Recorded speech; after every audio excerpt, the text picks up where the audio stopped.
Allô? Je ne sais pas si on m'entend. J'espère que vous allez bien. Merci pour ce temps. Merci pour ce chant aussi. Il est là. Heureusement pour nous, Dieu est un Dieu fidèle. Et à ceux qui se demandent mais où il est, ce Dieu dont j'entends parler, finalement, il est là au milieu de nous. Il est là à travers nos frères. Merci pour tous ces partages qu'on a entendus là, parce que Dieu habite ces partages-là aussi. Parce qu'à travers ces partages-là, on s'en rend compte qu'en 2024, Dieu agit. On a entendu une sœur qui a pu s'inscrire sur un site alors que le lien était censé être bloqué. Le Seigneur peut faire ce qu'il veut en fait. Et notre problème, c'est que ça fait un certain temps qu'on chemine, mais on est encore étonné d'assister à des choses comme ça. Ça montre que en fait, notre foi n'est pas très, très grande en fait. Mais je pense que le temps est venu pour qu'on s'habitue de plus en plus à voir des choses extraordinaires, de voir ce dont Dieu est capable. Si je remonte quelques années en arrière, je vous assure que j'ai connu une période où vraiment je n'avais pas d'argent. C'était chaud, je venais d'avoir mon premier fils, Mathis, qui est là. C'était ultra compliqué. Et puis, je consulte mon compte, je vois que je suis à découvert. Et je prie, c'était au début de ma conversion, je dis Seigneur, tu vois que j'ai besoin d'argent pour nourrir le fils que tu m'as donné. Je ne sais pas ce que je vais faire. Mais j'ai lu dans la Bible que tu parlais de la foi, que tout était possible à celui qui croit, tout ça. Je vais faire un retrait. Et je vous assure, frères et sœurs, que le distributeur m'a donné l'argent. Alors que la position du compte était en négatif. Alors je me suis dit, mais c'est fort ça. J'ai réessayé, ça n'a pas marché. C'est comme si Dieu me disait, on se calme. Mais ceci dit, il a permis ce signe pour me fortifier et pour me dire ce que tu as lu dans la parole de Dieu est véritable. On a regardé une petite vidéo hier qui parlait de tous les signes qui apparaissaient dans le monde. Plus de 2000 apparitions de Marie, etc. On a parlé de Saint Charbel qui avait plus de 29 000 miracles à son compteur. Quand tu vois ça, c'est chaud derrière de dire que c'est pas vrai. C'est compliqué. Et pourtant, on peut faire plusieurs retraites. Ça peut être la énième retraite, on peut faire des pèlerinages. On a un peu cette mauvaise habitude de dire Seigneur, si je ne vois pas, je ne crois pas. Et parmi nous là, il y a une multitude de témoins. On a entendu notre sœur qui a témoigné de son inscription miracle. On a entendu parler de Laurélise qui a parlé de son époux qui était miraculé. Et même moi, dans ma vie, je peux témoigner de choses extraordinaires. Mais ce problème de foi qui vacille, c'est un vrai problème. On est dans un lieu très particulier, ce lieu où Jésus est apparu en désignant son cœur. C'est un lieu très particulier. Il s'est vraiment passé quelque chose ici. Et ça pourrait être la énième preuve que Dieu nous amène, et on pourrait toujours être là en train de douter. Comme j'ai eu l'occasion de le partager, j'ai déjà emmené des proches à moi sur de vrais lieux de bénédiction, avec des corps qui sont morts il y a des années en arrière et qui n'ont pas pourri. Ils ont ça devant leurs yeux, et ils te disent le négatif, je ne crois pas à votre truc là, c'est une arnaque. Et puis, une fois j'ai ramené un beau-frère à Ars par exemple, et il faisait le tour de la chasse en verre pour voir s'il y avait un truc qui permettait de maintenir le corps. Et puis il a lu sur le petit présentoir là qu'ils avaient mis un masque de cire sur le visage pour le préserver. Tu vois? Arnaque. Et en fait, ça nous montre que la foi, c'est un cadeau que tu reçois de Dieu. Et donc si tu ne l'as pas, tu ne peux pas croire, forcément. Et tu peux l'avoir reçu, et puis peut-être avoir dérivé, parce que tu es dans le monde, et de fait, malheureusement, on vit dans une époque où tu entends tellement de choses, tu vois tellement de choses sur Internet, on parle de deepfake, toutes sortes de choses trafiquées qui font que si tu n'es pas ancré en Dieu, si tu ne cherches pas à être assidu, fidèle à la parole de Dieu, revenir à la parole de Dieu, si tu ne viens pas de vivre des temps comme ceux-là pour entendre des frères qui de façon concrète témoignent de la présence de Dieu, tu peux dériver, quoi. On a connu des frères qui étaient hyper chauds après leur conversion, qui battaient le pavé pour parler de Jésus, tout ça, et puis qui aujourd'hui sont dans des trucs ésotériques, pas possibles. Ouais, merci Seigneur. Voilà, frères et sœurs, restons focalisés. Vous savez, étrangement, cette sirène me fait penser à ce qui peut se passer dans le monde. C'est-à-dire que tu es dans une retraite, tu cherches Dieu sincèrement, et peut-être que finalement tu es venu dans la retraite avec le monde dans ton cœur, le monde dans tes valises, le monde dans ton téléphone. Et peut-être que Dieu permet ça pour vous dire, vérifiez si le monde, tout ce que vos notifications, ce que les réseaux, les messages des proches, tout ce que vous avez dans votre tête, vérifiez que ce ne soit pas un frein pour ce que je veux faire. La sœur Euphémia partageait que Dieu lui avait dit d'avance que ce serait du lourd. Dieu lui a dit qu'il avait soif, que cette soif ne soit pas entravée par tous nos bagages, tout ce avec quoi nous sommes arrivés, nos problèmes, nos questions. Et quand je disais qu'il s'est passé quelque chose ici, c'est vraiment passé quelque chose ici, et c'est ça le plus important. Ce que Dieu a dit il y a 350 ans est encore valable et encore plus valable aujourd'hui. J'ai soif des âmes. Voici le cœur qui a tant aimé les hommes jusqu'à s'épuiser et qui en retour n'a reçu qu'ingratitude. Ça veut dire que pendant que le diable est à la manœuvre, essaie de nous troubler, etc., Dieu paisiblement travaille. On imagine parfois qu'il y a une espèce de bras de fer, comme des vidéos qu'on peut voir sur YouTube, comme si Jésus se bat avec le diable, etc. Il n'en est rien. Le diable fait son cinéma, mais Dieu fait ses affaires, quoi. J'ai vu une petite vidéo dans, vous savez, les petits films d'animation pour enfants, là. C'est quoi le nom de la série déjà? Superbook, voilà. Et on montre la bataille entre l'archange Saint-Michel et puis Satan, et puis la légion de démons, d'anges déchus. Et j'ai noté une chose dans cette bataille-là, c'est que Dieu ne s'en est même pas mêlé. Dieu ne s'en est même pas mêlé. Ça veut dire que c'était même pas un sujet, quoi. Et on arrive à se laisser troubler par les sirènes de l'ennemi qui aboie, qui fait du cinéma, etc. Et parce que nos cœurs ne sont pas ancrés en Dieu, parce que finalement nous sommes pris par toutes sortes de soucis, pris par la peur, eh bien, on laisse la voix du diable l'emporter sur le reste. Je vous assure que la sirène était là, au début c'était gênant tout ça, mais à la fin, parce que j'étais plus attentif à la guitare qui jouait, j'avais le cœur en paix, et la sirène, certes je l'entendais, mais c'était secondaire. Et l'ennemi, c'est ça son truc. Il ne peut rien nous faire de façon frontale, mais il met le paquet pour attirer l'attention et nous détourner de la voie de Dieu. Ces temps de retraite-là sont faits pour nous recentrer, pour nous mettre dans une atmosphère propice pour que la parole de Dieu perce. Une parole qu'on dit connaître, mais bizarrement, quand on vit dans une retraite comme ça, une parole qu'on a déjà lue, elle a un impact et un écho différent. Elle a une saveur différente. Un témoignage qu'on a déjà entendu, on se dit, j'avais pas entendu ça. Ça a un goût particulier. Une vidéo qu'on a déjà vue, soi-disant, Dieu peut enfin en placer une, entre guillemets. Bénissons le Seigneur. Et comme je disais, vérifions, pendant ce temps de retraite, ce qui entrave ce que Dieu veut faire. Peut-être qu'on s'obstine dans des voies dans lesquelles Dieu ne nous a pas appelés. Peut-être qu'on a cru avoir un signe, mais peut-être qu'il vient du diable. Et on s'est cramponné à ce signe-là qui nous a éloignés de Dieu. Okay? Et en même temps, il faut qu'on soit attentif à ce que Dieu veut nous montrer et qui est déformé par le diable. Moi, je me rappelle de mon épouse. Vous savez comment j'ai rencontré mon épouse? Une chose incroyable. J'ai croisé mon épouse au lycée, il y a déjà quelques temps. Et c'est comme si Dieu me disait, alors c'est fou, beaucoup de personnes prient, font des retraites, font toutes sortes de choses et prient sincèrement pour dire, Seigneur, montre-moi mon épouse, montre-moi mon époux. Dieu m'avait fait cette grâce-là, sans que je n'aie à la formuler, sans que je n'aie à le demander. Et le jour où Dieu a voulu me montrer mon épouse, j'ai dit, Seigneur, pas celle-là. Alors bien sûr, je ne connaissais pas Dieu, mais inconsciemment, je me suis dit, next. Et ça, malheureusement, frères et sœurs, quand on parle d'ingratitude, ça en fait partie.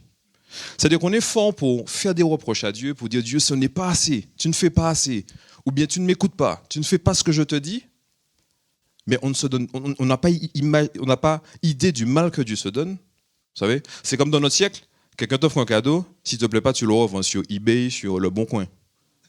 Mais c'est fou, ça. C'est incroyable. On fait ça avec Dieu. Avant de dire merci à Dieu pour son cadeau, on dit attends, ne bouge pas. Je vais ouvrir le cadeau devant toi. Et devant toi, s'il ne me plaît pas, c'est quoi ça? Et ça, c'est fou. Et on ne parle pas d'un Dieu qui s'est contenté de bénir comme ça. Bon, je suis Dieu, je bénis comme ça.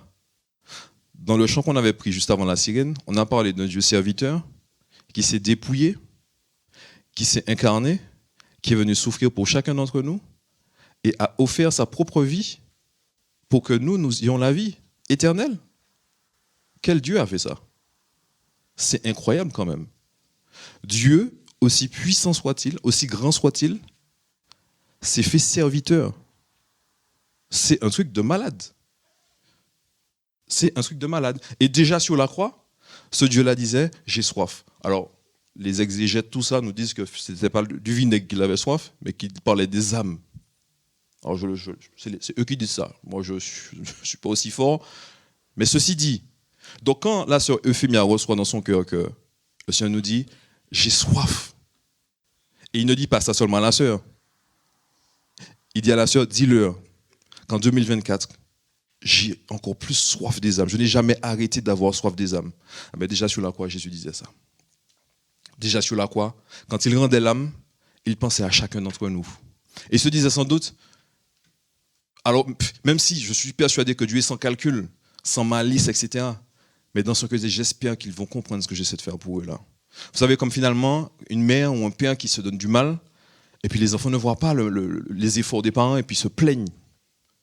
Et ça, nous savons le faire, nous plaindre. Dire, Seigneur, tu ne fais pas assez. Et ça, c'est fou, ça. On a parlé du pèlerinage duquel on sort, sur le sanctuaire où repose Padre Pio. Alors, pour ceux qui ne connaissent pas Padre Pio, c'est un moine capucin dont le corps n'a pas pourri, qui est mort il y a déjà un petit moment. Et cet homme-là racontait que, je ne sais plus par rapport à quoi il parlait de ça, mais il disait en fait que nous, quand on regarde l'œuvre de Dieu, c'est comme si on se plaçait, on était sous une machine à tisser, et qu'on voyait en fait en dessous de l'œuvre. Vous savez, quand vous regardez, pour celles qui font un peu de crochet, parce que si parmi vous il y en a qui font du crochet ou bien des choses à tisser, quand tu regardes en dessous, ça ne ressemble à rien. Vous savez? Même quand vous prenez une étiquette comme celle-là, là, que j'ai sur mon écharpe, alors sans faire de pub pour la marque, mais si vous prenez l'étiquette qui est là, quand vous voyez le dessus et que vous regardez le dessous, vous voyez bien que ça n'a rien à voir. En dessous, c'est vilain, quoi, c'est moche. Et le Padre Pio disait que quand tu regardes l'œuvre de Dieu, parce que nous sommes limités, parce que nous sommes pécheurs, que quand tu regardes en dessous de l'œuvre, tu ne comprends pas bien le sens du truc. Tu te dis, mais Seigneur, qu'est-ce que tu fais là? On serait même tenté de donner des conseils à Dieu. Dire, Seigneur, mais non, mais tu te trompes là, voilà comment il faut faire. Mais le Seigneur nous dit, aussi vrai que mes voies sont au-dessus de vos voies, que ma façon de penser n'a rien commun avec votre façon de penser, eh bien, tu ne peux pas saisir ce que Dieu fait. Okay? Mais quand on sera auprès de Dieu, quand on aura pris de la hauteur, on aura compris que finalement, là où je me plaignais de l'épreuve que je vivais, eh bien, c'était une voie de salut pour moi. Un peu comme ce que Jim Carrey nous disait. Il disait, la souffrance est une voie de salut. Mais il n'a pu comprendre ça qu'au moment où il a eu l'épreuve. Et quelle épreuve? Il a perdu sa compagne. Vous savez, Jim Carrey qui faisait un peu le guignol entre guillemets dans tous ses films, etc. Donc l'épreuve que finalement Dieu permet, c'est pour te sauver, pour t'ouvrir les yeux. Parce que si tu n'ouvres pas les yeux, tu es incapable de découvrir ce cœur finalement qui supplie. Vous vous rendez compte? Dieu qui émande notre amour et qui finit par dire l'amour n'est pas aimé. Ce qui me pousse à penser que la vie que nous menons ici, c'est une espèce de stage où tu apprends à aimer. Parce que à quoi bon désirer le ciel si tu ne t'efforces pas, tu ne cherches pas à aimer? Parce qu'auprès de Dieu, tu es là pour aimer éternellement en fait. Parce que Dieu lui-même est amour. Saint Jean te dit par exemple que si tu n'aimes pas ton frère que tu ne vois pas, comment tu peux aimer Dieu que tu ne vois pas? Ton frère que tu vois plutôt, c'est pour voir si vous suivez. Si tu n'aimes pas ton frère que tu vois, comment tu peux aimer Dieu que tu ne vois pas? Et malheureusement, tu pries pour avoir une épouse. Au début, tu l'aimes passionnément. Tu la vois là, tu la quittes. Tu as déjà hâte qu'on soit demain pour la voir à nouveau. Et puis au bout d'un moment, tu ne comprends pas pourquoi. Tu n'arrives plus à l'aimer. Comme disait ma soeur hier soir, tu veux qu'elle sorte de ton champ de vision. J'ai bien aimé quand la soeur a dit ça. Et ça, c'est vrai. Ok? Tu es tout feu, tout flamme, etc. Et au bout d'un moment, tu n'arrives plus à la voir, à le voir. Parce que tu as perdu Dieu, en fait. L'amour, ce n'est pas une conception, ce n'est pas une idée, c'est quelqu'un. Même quand vous parlez au début, vous parlez d'inscription, etc. On se posait la question, pourquoi on était là? Est-ce que c'est pas... Il y a un homme qui disait, le hasard, ce n'est pas quelque chose. Le truc que le monde appelle le hasard. Le hasard, c'est quelqu'un qui s'appelle Dieu. Donc quand tu crois que tu es ici par un concours de circonstances, etc., qu'on t'a traîné, etc., non, Dieu a voulu que tu sois ici. Pour te dire une chose qu'il dit depuis un moment, je t'aime d'un amour que tu ne peux même pas imaginer.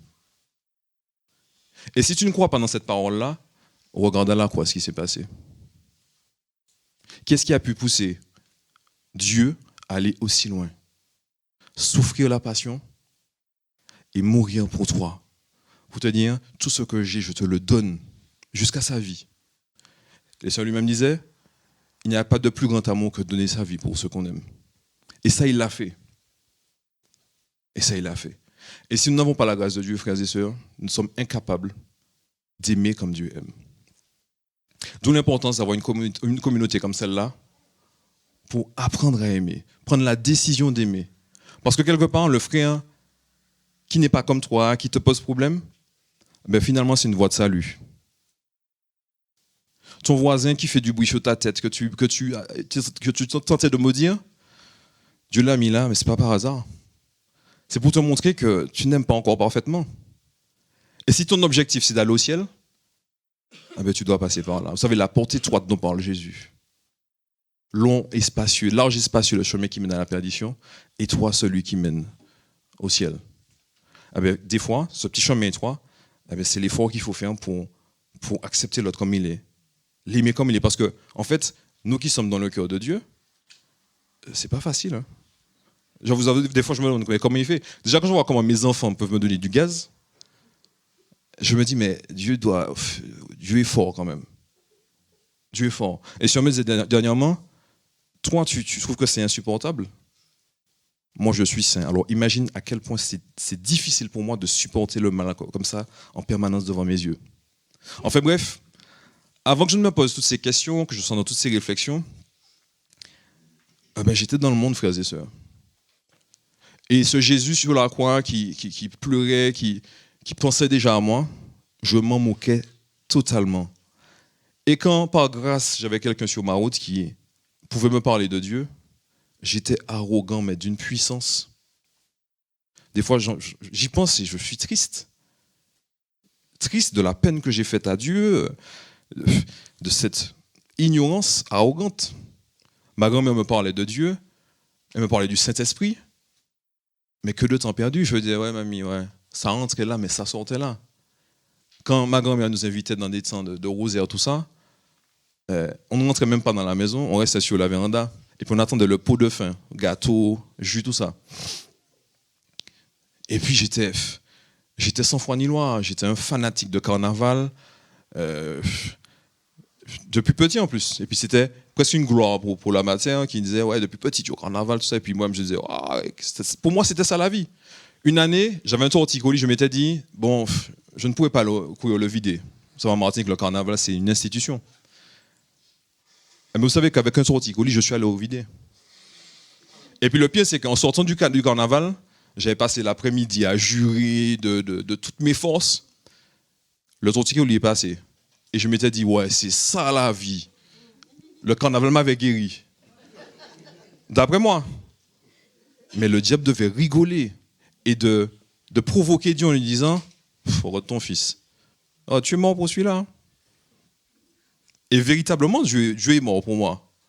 Mais à l'époque, je n'avais même pas conscience de ça. Et puis il faut savoir aussi que j'étais issu d'une famille où ma grand-mère maternelle était témoin de Jéhovah.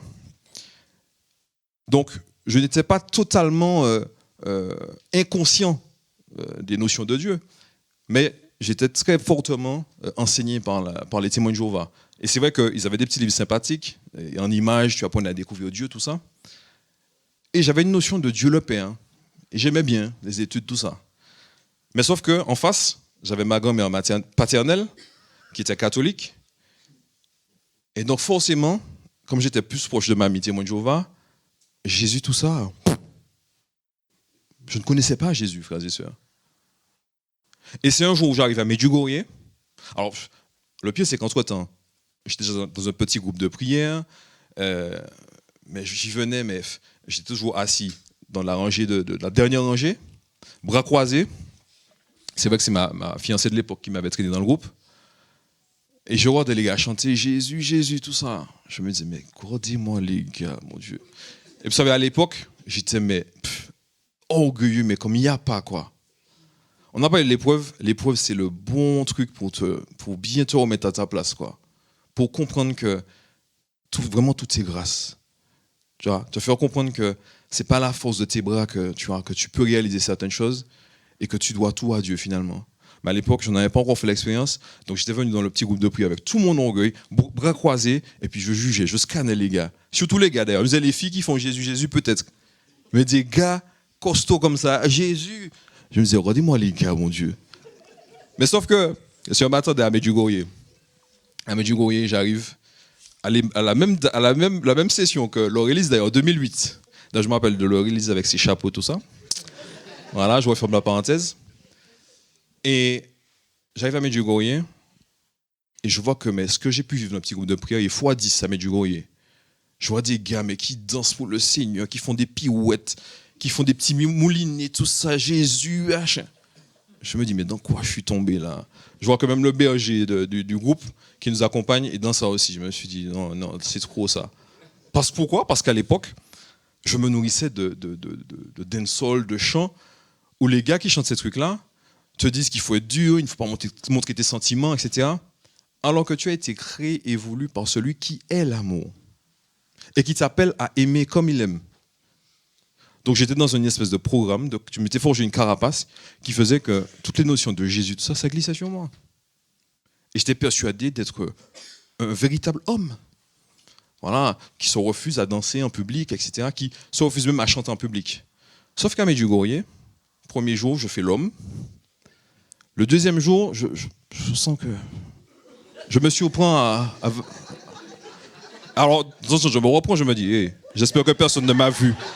J'espère que personne ne m'a vu faire ça, là. Sauf que le troisième jour, j'ai pas vu à quel moment, moi, Nicolas, je faisais des petits moulinets. Et le pire, frères et sœurs, c'est que ça me faisait du bien. Ça me faisait du bien. Parce que j'étais revenu dans la voie qui avait été créée pour moi de toute éternité. C'est faux comment on donne des postures quand tu es dans le monde, quand tu es pollué par le monde. On lisait Jacques, par exemple. Jacques te disait, nous appelait à ne pas nous laisser salir par le monde. Ça en fait partie. C'est-à-dire que tu es chrétien, tu veux aimer Jésus, mais comme tu vis dans le monde, tu te retrouves à avoir des objectifs que le monde t'a inculqués. Tu te mets à avoir des façons de voir que le monde t'a inculquées. C'est pour ça qu'il est important de faire des retraites, de faire des pèlerinages, pour te remettre dans cette atmosphère-là. Tu vois, fouler une terre propice où la présence du Christ est réelle, pour que tu vois en fait où tu t'es égaré, tu vois que tu es en train de dévier en fait. Mais voilà, mon son sera scellé à Medjugorje. Je vais arriver d'une façon, je vais repartir d'une autre. Et puis c'est vrai que sur le Krishvak, il va se passer un truc particulier. Je vais apprendre que dans la croix en béton, là, l'énorme croix qui est sur le Krishvak, il y a des morceaux de la vraie croix du Christ. Réellement. Quand je vais entendre ça, ce sera le coup de grâce. Je vais me dire, mais attends, tout cet enseignement, témoin de Jéhovah qui avait un peu refoulé le Christ, tout ça, mais tout devenait concret pour moi. Et je vous assure que je suis sorti de Medjugorje, après une bonne confession, il faut le dire, j'ai eu des désirs nouveaux. C'est comme quoi c'est véritable ce que c'est dit. Je mettrai en eux un esprit nouveau, un cœur nouveau, etc. J'ai commencé à réorganiser ma vie. Avant d'arriver à Medjugorje, même si j'étais dans mon petit groupe de prière, j'étais dans des plans incroyables. Rendez-vous compte, frères et sœurs, pour montrer à quel point je me perdais. J'étais avec une jeune fille que je disais aimer. Et ça montre encore une fois que l'amour à la façon du monde, ça n'a rien à voir. Il y a un poète qui disait que dans les petites vidéos qu'on voyait, il disait, quand tu aimes la beauté de quelqu'un, ce n'est pas de l'amour, c'est de l'attirance. Quand tu aimes l'intelligence de quelqu'un, Ce n'est pas de l'amour, c'est de l'admiration. C'est vrai. J'étais avec une fille, et je me rends compte, j'étais avec elle parce qu'elle présentait bien, elle avait des formes, tout ça. J'étais dans la chair. Vous savez, cette fameuse... alors, celle qui va devenir mon épouse après. Hein. Mais déjà, quand Dieu me l'avait présentée, je m'étais dit non, pas celle-là. Parce qu'effectivement, je l'avais vue avec mes yeux de chair, et je m'étais dit, c'est pas mon type. Eh bien, je me suis comme retrouvé avec elle. Okay? Par grâce de Dieu. Okay? Eh bien, avant d'arriver à Medjugorje, j'étais avec cette fille-là. Je disais, elle aimait tout ça. Mais en même temps, j'avais pété un plan à un moment donné. J'étais allé l'avant en lui disant, tu sais, bon, ça fait un moment qu'on est ensemble, on a déjà fait tout ce qu'il y avait à faire. Et si on faisait un plan à trois? Non mais, frères et sœurs, c'est pour vous dire à quel point je me perdais. Pourtant, je n'étais pas un voyou, hein. Je n'étais pas un gars bizarre. En plus, j'estimais être bien. J'étais totalement aveuglé. Tu vois? Et véritablement, quand tu es aveuglé, ben, tu ne vois pas. Ça paraît bête dit comme ça, mais quand tu es aveuglé, tu es vraiment aveugle. Et alors que je me disais être un gars bien, le pire c'est que je me trouvais tellement bien que, attention Seigneur, moi je suis fidèle. J'étais issu d'une famille, j'ai des cousins qui cumulaient les conquêtes, tout ça. Pour représenter le truc, j'avais un cousin, le gars arrive en soirée avec une fille, avec sa copine officielle. Hein. Il pouvait repartir de la soirée avec une autre fille, en ayant laissé l'officiel dans la soirée. Et le gars passait de relation en relation comme ça. Donc j'ai grandi avec ces gars-là. Et ces gars-là, c'était des héros pour moi. Mais comme jusque-là, j'étais fidèle, tout ça, Seigneur, je ne suis pas un mauvais gars. Et je pouvais regarder Dieu dans les yeux, lui dire, je ne suis pas un mauvais gars. Toujours est-il qu'à un moment donné, cette fille que je dis aimer, je lui dis, et si on faisait un plan à trois? Et cette pauvre fille, parce qu'elle m'aime, dans la chair peut-être, mais parce qu'elle m'aime, elle va aller trouver une autre fille. Et un jour, elle vient me voir et me dit, tu sais, j'ai trouvé cette deuxième fille. Parce qu'en plus, je demande un plan à trois, mais pas qu'avec un autre gars. Forcément, hein? Forcément, parce que je suis dans un amour égoïste, rien à voir avec l'amour de Dieu. Vous savez, ce Dieu qui allait jusqu'à perdre la vie pour nous, par amour pour nous. Je suis dans un amour totalement égoïste et diabolique. Je lui dis, une autre fille, s'il te plaît. Et elle me dit, j'ai trouvé une autre fille. Mais par la grâce de Dieu, quand c'est arrivé, j'avais déjà rencontré ce petit groupe de prière là. Même si je venais en orgueilleux, j'avais quand même capté quelques trucs. Et mon vocabulaire s'était enrichi. J'ai fini par lui dire, ce n'est pas à la gloire de Dieu. En même temps, c'est un peu sale de ma part parce que tu dis ça à la fille, elle va battre le pavé pour rentrer dans tes trucs. Et puis tu finis par la renvoyer. Non, ton truc là, c'est pas... C'était malhonnête, franchement. C'était malhonnête. Mais Dieu m'a préservé de ça. Après ça, je bascule à Medjugorje et un prêtre en confession me dit, Marie a un plan de sanctification pour vous. Et ce qui est particulier, c'est que j'ai à peine commencé à lui parler de ma vie, mais comme s'il avait une espèce de claire vision, il voyait ma vie. Il ne savait même pas que je me préparais au mariage, tout ça, parce qu'après les choses se sont accélérées, préparation au mariage, tout ça. Il me disait, Marie a un plan de sanctification pour vous. Et là, tout s'est décanté. Je suis ressorti de Medjugorje différent, je vous assure. Alors, j'avais encore quelques travers, films porno, masturbation, etc. Jusqu'à un jour où je tombe sur un prêtre en confession, un prêtre rempli du Saint-Esprit, qui ne payait pas de mine, mais attention, quand je suis en confession, il m'a mis le crucifix devant moi, il m'a dit, petite soeur, mettez-vous à genoux. Tous les prêtres ne font pas ça. C'est le prêtre, ça, ils ne veulent pas heurter les gens, ils vous mettent à l'aise, vous mettez à genoux si vous voulez. Celui-là, il ne m'a pas laissé le choix. Mais sans jugement, c'est ça qui est particulier. Sans jugement. Il m'a dit, mettez-vous à genoux. Il m'a mis le crucifix là, il m'a dit, vous êtes devant le Fils de Dieu. Je vous assure, frères et sœurs, quand le prêtre m'a dit ça, je ne savais même pas où j'étais. Je ne savais même plus comment je m'appelais. Mais j'ai senti qu'attention, là, on ne rigole plus. Et c'est particulier parce que le gars m'a dit ça sans violence, sans jugement, mais j'ai senti que c'était sérieux parce que Dieu, c'est sérieux. Je ne sais plus qui disait ça ce matin-là. Il disait c'est sérieux. Et le truc, c'est que Dieu veut une relation sérieuse avec toi. Tu sais, quand tu aimes vraiment, tu ne peux pas imaginer que tu partages l'être aimé avec quelqu'un d'autre. Sinon, ce n'est pas l'amour. C'est un truc que je peux dire à mes fils qui sont hauts comme 3 pommes, mais qui sont déjà en couple d'après eux. Vous savez, dans notre siècle, c'est ça maintenant. Les enfants de 3 ans, oh, je suis en couple. Je dis, mais comment ça, tu es en couple? Et puis, ils ne sont pas en couple qu'avec Amandine. Hein. Ils sont en couple avec Julie, avec Clara, etc. Je dis, mais attends, mais quand tu laisses celle-là pour une autre, tu ne te dis pas que celle-là est triste parce que tu es partagé avec quelqu'un d'autre? Ok?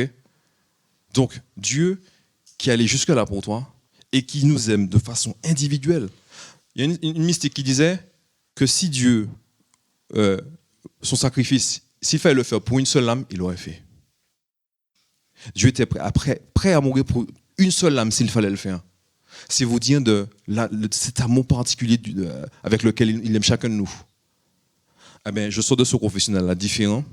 Et puis, sur l'histoire de pornographie, tout ça, le poète me dit, soyez fidèles à votre mariage. Parce que de fait, quand tu regardes des films porno, tu vois la nudité de femmes qui ne sont pas ta femme, en fait. Tu vois? Donc, c'est pas normal. Et je reviens sur mes enfants. J'ai mon fils, par exemple, qui a une petite copine. Alors, je dis ça sans l'afficher, quoi que ce soit, parce que c'est véridique. Alors, je dis, mon fils, tu sais, ne fais pas comme moi. Tu sais, je n'ai pas cherché à savoir le plan que Dieu avait sur ma vie. J'ai décidé que j'étais appelé, même pas au mariage, mais à connaître des femmes. Et puis, je regrette. Donc, toi, qui es né dedans, tu as une petite copine. C'est normal qu'un garçon soit attiré par une fille. Mais peut-être que c'est la femme de quelqu'un d'autre. Tu ne sais pas si tu es appelé pour l'instant à te marier avec cette femme-là. Donc, pas de relation. C'est vrai. Tu te mets avec quelqu'un. Tu as des relations avant le mariage. Mais peut-être que tu couches avec la femme de quelqu'un d'autre. Ça paraît chelou, mais c'est ça. Peut-être que tu vas avoir des relations avec une âme qui est appelée à se consacrer à Dieu. Tu vois? Donc sans le savoir, parce que tu crois aimer, parce que tu crois que tu es bon, mais tu peux combattre Dieu sans le savoir. Alors j'espère qu'il m'entend jusqu'à maintenant. Mais je lui dis, voilà, pense-y, quoi. Ok? Et donc, je reviens sur ce petit prêtre-là, parce que ça a été une étape quand même. Je sors de là, et puis l'histoire de porno, de masturbation, finito, avec la grâce de Dieu. Mais en même temps, je me surveille quand même. Vous savez? Parce que tu peux recevoir une grâce aujourd'hui, béton, et puis tu lâches la main de Dieu. Parce que pour toi, c'est un acquis. Seigneur, ok, merci, sois béni éternellement, et puis tu crois que tu es fort jusqu'à la fin. Alors que nos grands frères qui nous ont précédés, les saints Paul, les saints Pierre, tout ça, nous appellent à nous surveiller. Jésus lui-même nous appelle à nous surveiller. Saint Paul nous dit par exemple, toi qui es debout, garde-toi de tomber. Donc ce qui fait qu'aujourd'hui, quand je vois même une petite publicité pour un yaourt avec une fille qui se déhanche un petit peu, je baisse les yeux. Quand je roule en voiture et puis je vois une fille qui passe avec une espèce de legging bien moulant, je détourne la tête. Ouais. Le monde te dirait, mais tu es bête. Voilà à côté de quoi tu passes. Mais j'ai un objectif aujourd'hui. J'ai un objectif, c'est d'être au ciel avec Jésus. Donc je me bats. Mais en même temps, il ne faut pas se leurrer. La chair est tenace. Je me rappelle une fois, j'étais au volant et puis il y a une sœur qui passait avec une espèce de tenue de combat. Pour moi, une tenue de combat. Et puis, dans mon cœur, je me dis, je ne vais pas regarder. Mais j'ai oublié de dire, oh, Seigneur, prends pitié de moi. Donc je misais encore sur mes forces. Et je sens une voix qui me dit, la sœur est passée, mais regarde dans le rétro. Parce que vous savez, Dieu parle, mais le diable parle aussi, malheureusement. Et donc je me bats. Je vois que, alors finalement, je regarde le rétro, mais pas la fille, mais la voiture qui est derrière moi. Le gars qui est derrière moi, il a presque fait un accident, etc. Tout ça pour dire que c'est pas parce que tu es Dieu il faut pas cadenasser la chair. Vous savez, Jésus lui-même disait que à Gethsémani, l'esprit est ardent, mais la chair est faible. Et la chair, jusqu'au bout, on aura affaire avec. Jusqu'au bout. Que tu sois marié ou pas, que tu vives dans une communauté ou pas, tu vois, la chair, il faut la surveiller. Et dans mon mariage, je vois ça. Quand la sœur parlait hier de son époux qu'elle voulait enlever dans son champ de vision, ça m'a parlé. Et c'est un mystère quelque part. Je vous assure que mon épouse, c'est vraiment une bénédiction pour ceux qui la connaissent. C'est fou de voir comment, c'est là que tu vois que Dieu est bon. Je vois comment je me suis comporté vraiment païen. J'ai vraiment roulé dans des trucs impurs, etc. Et Dieu m'a fait ce cadeau, gratuitement, d'une épouse incroyable. Alors j'espère qu'elle n'est pas sur le Zoom parce qu'elle pourrait enfler d'orgueil. Mais bon, c'est peut-être bon qu'elle l'entende aussi, puisque c'est vrai que nous les hommes, avec une espèce d'ego, on ne dit pas assez souvent à nos épouses, on n'encourage pas assez souvent, mais grâce à Dieu, j'avoue que j'ai une épouse incroyable, qui a son caractère, qui a son éducation antillaise, mais que Dieu a façonné. Dieu a façonné. Et pour vous dire, le truc, c'est que quand on venait ici, on est parti louer des voitures, tout ça, et puis c'était compliqué. C'était compliqué. Un peu à l'image de cette sirène qui veut nous fatiguer là. Je crois que le diable voulait nous fatiguer aussi. Et en même temps, Dieu permet ça pour nous fortifier. Tu dis que tu crois, mais si l'épreuve n'est pas là, comment tu fais pour vérifier ta foi? Donc, Dieu nous a donné à combattre, quoi. Et on fait tous les papiers, tout ça. Alors, on nous a demandé tellement de papiers que je m'attendais à ce qu'on me demande mon certificat de baptême. Non, je vous assure, la semaine demandait des papiers, ça commence à me fatiguer, j'avoue. J'avoue. Et puis, on me demande un justificatif de domicile. J'essaie de capter, de prendre ça sur Internet. Que dalle. Pas de réseau. Parce qu'on était en souterrain, on était au moins 3. Alors, je me suis retrouvé à l'ancienne à essayer de capter un fil d'Internet. Et puis, je me dis, je vais appeler mon épouse. Alors, je dis, ça va, j'ai pas beaucoup de temps. Envoie-moi un justificatif de domicile, etc.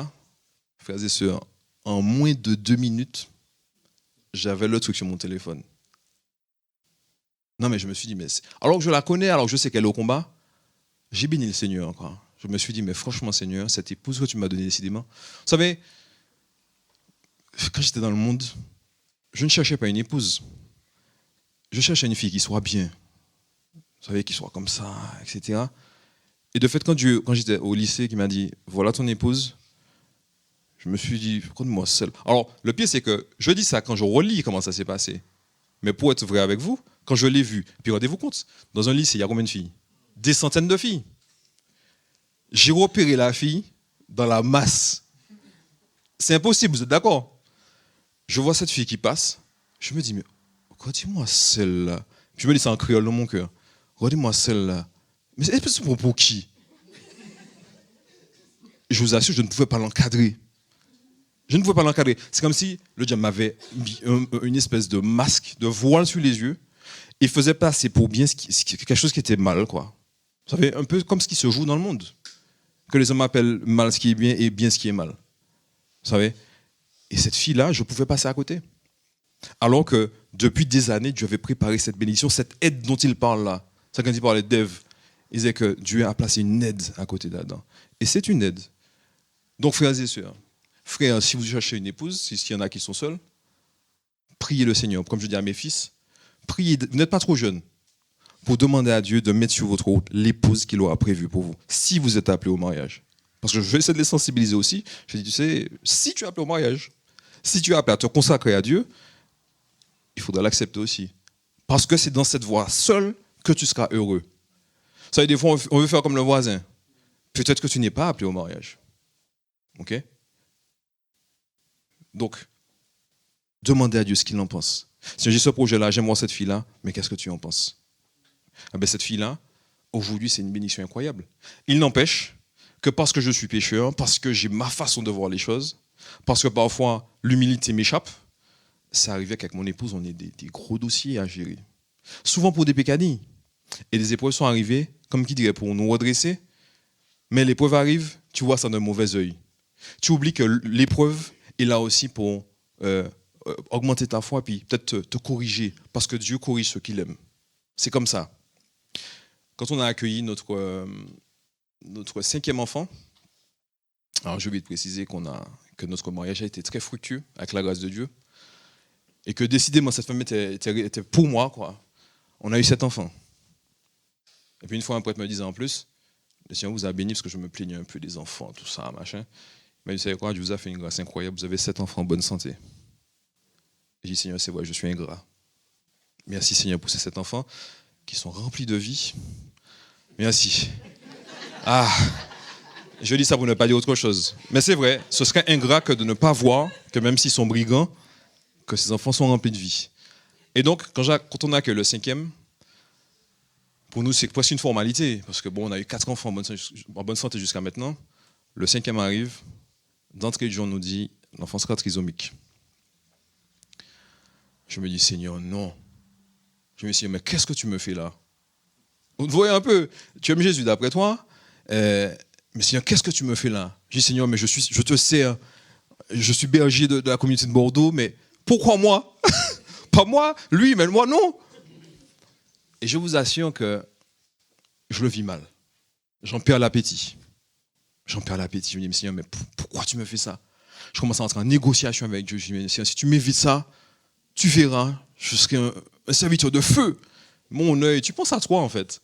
Tu penses à ta propre chair, tu penses au regard que les gens ont sur toi, mais tu te moques du plan de Dieu finalement. Ok? Mais il se trouve que plus on a avancé dans la grossesse, et plus des chefs en obstétrique, des spécialistes nous disaient, en plus, échographie à l'appui, hein, l'enfant ça sera trisomique. Alors c'est vrai qu'on pensait beaucoup au regard des gens, tout ça. Sauf que, avec mon épouse, on s'est mis à prier. On disait, Seigneur, si le ciel est à ce prix, on va accepter l'enfant. Ok? Et on a commencé à cheminer comme ça. On a commencé à s'organiser. J'ai commencé à envisager de quitter mon travail pour que l'enfant soit en institut, que je l'emmène, etc., etc. Enfin, on a commencé, mais la mort dans l'âme quand même, mais on a commencé à s'organiser tout ça. Mais je prie Marie quand même. Je dis, Marie, parle à ton fils. Marie, parle à ton fils. Si l'enfant est normal, il sera à toi. Mais aujourd'hui, je me rends compte que tu dis ça, mais tu ne mesures même pas ce que tu dis, la portée de ce que tu dis. Parce que tu sais, quand tu demandes à appartenir à 100% à Dieu, c'est pas pour faire joli, c'est pour faire l'œuvre de Dieu à 100% aussi. Parce que Dieu n'est pas là pour rigoler. Encore une fois, Dieu, c'est sérieux. Dieu voit les âmes qui se perdent. Dieu veut sauver les âmes. Veut qu'on paye le prix, qu'on souffre pour sauver les âmes. Donc, finalement, cette souffrance que Dieu me proposait, je ne la voulais pas. Ça fait à l'image de cette coupe-là. Et en plus, la coupe était là ensemble. Moi, je demandais à ce qu'elle s'éloigne de moi, mais je me gardais de dire, Seigneur, mais si c'est ta volonté, non pas la mienne, mais la tienne. Je dis, Seigneur, non, ma volonté. Je ne veux pas que l'enfant soit. Et je crois que le Seigneur a eu pitié de moi, mais en même temps, il a été bon qu'on vive ça. Parce que certes, l'enfant est né en bonne santé, finalement. Mais je crois aujourd'hui que Dieu a permis ça pour que nos cœurs changent. Parce que quand ça s'est passé, non seulement on commence à se projeter pour accueillir cette éventualité-là, et puis nos regards ont changé aussi.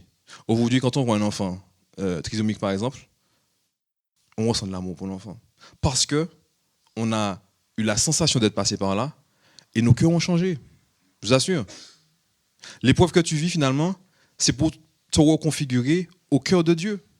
Ce cœur qui s'épanche et puis qui a soif, qui dit, mais je vous aime, mais d'un amour que vous ne pouvez même pas imaginer. Je vous aime. Ouais. Je vous aime. Ça a changé nos cœurs. Mais l'épreuve ne s'est pas arrêtée là. Ok?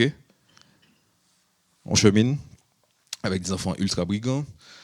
On tient bon. Et le Seigneur nous a proposé une petite épreuve récemment, là, bien sympathique. En fait, je reçois un coup de fil un jour. Et il y a une dame, une espèce d'assistante sociale qui nous dit, oui, on vous appelle pour votre situation. Alors je dis, ma situation, c'est-à-dire, oui, on a eu vos enfants à l'école, tout ça, mais comme je ne suis pas trop bête, je veux une assistante sociale à l'école.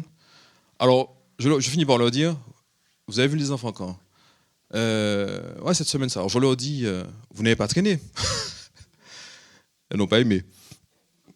Bref, on avance et je comprends que à notre insu, il y a une infirmière de la PMI qui avait un de nos fils et qui nous a signalé au département de je ne sais pas quoi, parce que notre enfant lui a dit que quand il faisait des bêtises, il prenait la fessée. Alors pour ceux qui ne savent pas, depuis 2019, la fessée c'est interdit. Et attention, les gars ne jouent plus avec ça. Et comme l'enfant lui a dit que quand il faisait des bêtises, il prenait des coups de palette, ils ont cru que je tapais l'enfant avec les palettes de chantier, là, vous savez? Les palettes logistiques, là, les palettes d'entrepôt, là. Mais ça, on l'a su qu'une année après, parce que l'affaire a duré 14 mois. Et pendant 14 mois, frères et sœurs, ça a été un enfer incroyable. Parce qu'une fois que le monde s'est ligué contre vous, surtout quand ils savent que vous cherchez Dieu, que vous cherchez à plaire à Dieu, que vous êtes catho, je vous assure qu'il déploie une énergie folle pour vous briser. Vous vous rappelez quand Jésus disait à Pierre, Satan vous a réclamé pour vous cribler comme le froment. Et les gars, on a vécu ça. On a vécu ça. On a eu le gratin de l'assistance sociale. On a eu le gratin de tout ce qui procure, tout ça. Alors, mon épouse et moi, on a fini en garde à vue. Sachant que les gars nous ont signalé tout ça, mais je vous garantis qu'il n'y a jamais eu la moindre égratignure sur nos enfants, le moindre bleu. Mais parce qu'un enfant a dit, quand je fais des bêtises, je prends des coups de palette, sur cette parole donnée, elles ont mis le paquet tout de suite, sans nous connaître, signalement tout ça, on a fini en garde à vue, empreinte photo, comme des voyous. Et puis tu sais, tu vis ça là. Mais ce qui m'a réconforté quand même, c'est quand le Seigneur te dit, si le monde m'a haï, vous aussi, voyons. Le serviteur n'est pas plus grand que le maître. Alors, je reste bien à ma place. Je ne prétends pas être disciple plus qu'un autre. Mais je me suis appuyé, réconforté avec cette parole. Ou bien Saint Paul te dit, un jour viendra, on va vous traiter. Mais Jésus, toujours, on va vous traiter devant les tribunaux, mais rassurez-vous, ne cherchez pas d'avance ce que vous aurez à dire, etc. On a vécu tout ça. Et je vous assure que les gens te regardent de haut, te jugent sans te connaître. Et puis tu es chrétien, tu es là, tu te dis, mais... Bref, je vais vous passer les détails. Ça a duré 14 mois. Et que c'est que cette semaine qu'un juge qui a pris l'affaire, et puis de rebondissement en rebondissement, on arrive, on atterrit, et puis il dit que finalement, il n'y a pas grand-chose dans le dossier. C'est un non-lieu, je classe le dossier. Mais il faut savoir quand même qu'on a quand même dû se confier à Padre Pio. On trouvait que ça suffisait, quoi. On n'en pouvait plus. On dit, Padre Pio, s'il te plaît, fais un truc pour nous. Et je me rends compte que Christelle, il y a des mois en arrière, avait reçu un petit mail. Il y avait le fils spirituel de Padre Pio qui fait pas mal de pubs, qui parle de Padre Pio, tout ça. Et puis à un moment donné, Christelle avait reçu l'invitation à poser un acte et demander à être la fille spirituelle de Padre Pio. J'avoue qu'à l'époque, j'avais regardé ça un peu de travers en me disant, bon, je voulais pas de trucs mécaniques, quoi. Et c'est quand il y a eu le non-lieu, tout ça, on est enfin arrivé au bout du truc, on s'est confié à Padre Pio. Je me suis rappelé que Padre Pio n'est pas intervenu là, mais ça fait des mois que Padre Pio essaie de gérer le dossier, parce que Christelle avait fait la démarche de se mettre sous l'aile de Padre Pio. Mais tout ça pour vous dire, frères et sœurs, que le monde est terrible. Le monde ne nous aime pas. Et pourtant, nous sommes agrippés aux choses de ce monde. Nous vivons comme le monde. On a un pied dans le royaume de Dieu, on a un autre pied dans le monde. On veut Jésus, mais on veut les choses de ce monde. Ok ? Saint Jean, encore une fois, nous dit, vous ne pouvez pas aimer Dieu et le monde. Si vous aimez le monde, vous haïssez Dieu. Ok ? Mais là, dans cette épreuve-là, difficile, 14 mois, rendez-vous compte, j'ai pu faire l'expérience de la fidélité de Dieu. Parce que c'est aussi vrai que ça a été Dieu, aussi vrai qu'au milieu de tout ça, j'ai senti la présence de Dieu. Une fois, j'étais au volant, et j'ai ma petite de 5 ans, sans le savoir, sans doute inspirée par le Saint-Esprit, alors que je ne parlais pas, j'étais là, je faisais bonne figure, même dans mon cœur saignait. L'enfant restait là, m'a regardé, elle a posé la main sur mon épaule. Et dans mon cœur, c'était clair que c'est Dieu qui passe à travers elle pour me fortifier, me dire, c'est chaud, peut-être que dans l'épreuve, tu ne me vois pas, tu ne ressens pas ma présence, mais je suis là. Un peu l'image de ce chant. On disait, Jésus, il est là. Okay? Donc bénissons le Seigneur finalement pour les frères qu'il a placés autour de nous, les époux difficiles, les épouses difficiles. Et comme disait notre sœur hier dans son témoignage, c'est une grâce. C'est une grâce. Beaucoup prient pour avoir des frères, pour avoir des sœurs, même difficiles. Beaucoup prient pour avoir des époux et des épouses, même difficiles, et ne les ont pas. Donc prions pour que nos cœurs soient liés au cœur de notre Maître, pour qu'il nous apprenne ce qu'est l'amour véritable, surtout dans l'épreuve. Amen.